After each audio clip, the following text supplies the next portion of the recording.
Liposuction അഥവാ fat ഉരുക്കിയെടുത്ത് കളയുന്നു.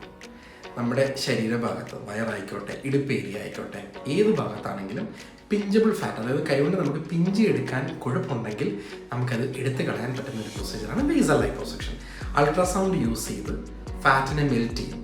Ultrasound use ചെയ്തിട്ട് ഫാറ്റിനെ മെൽറ്റ് ചെയ്യും. അപ്പോൾ ഈ അൾട്രാസൗണ്ട് എന്ന് പറഞ്ഞാൽ ബാക്കിയുള്ള ശരീരത്തിൻ്റെ അവയവങ്ങളൊന്നും എഫക്റ്റ് ചെയ്യുകയോ ഡിസ്റ്റർബ് ചെയ്യുകയോ ചെയ്യാത്തൊരു അൾട്രാസൗണ്ടാണ്. അതിൻ്റെ ഫ്രീക്വൻസി അങ്ങനെയാണ്.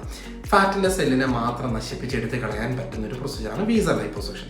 ഈ അൾട്രാസൗണ്ടിന് തന്നെ ഒരുപാട് അഡ്വാൻറ്റേജസ് ഉണ്ട്. അതിലൊരു മേജർ അഡ്വാൻറ്റേജ് ആണ്, പ്രത്യേകിച്ച് നമ്മുടെ ആൾക്കാർക്ക് കൂടുതലും പോസ്റ്റ് ഡെലിവറി, അതായത് ഒരു കുട്ടിയുണ്ടായി, 2 കുട്ടികളുണ്ടായി, 3 കുട്ടികളുണ്ടായതിന് ശേഷമാണ് പ്രൊസീജിയറിന് വേണ്ടി വരുന്നത്. സോ മേജർ ആയിട്ടുള്ള ടമ്മി ടക്ക് പോലെയുള്ള സർജിക്കൽ ഇൻ്റർവെൻഷൻസ് അല്ലെങ്കിൽ ഒരുപാട് സ്റ്റിച്ചസോ കാര്യങ്ങളോ അവോയ്ഡ് ചെയ്യാൻ ഒരു പരിധി വരെ സഹായിക്കും ബേസൽ ലൈപ്പോസക്ഷൻ. എങ്ങനെ?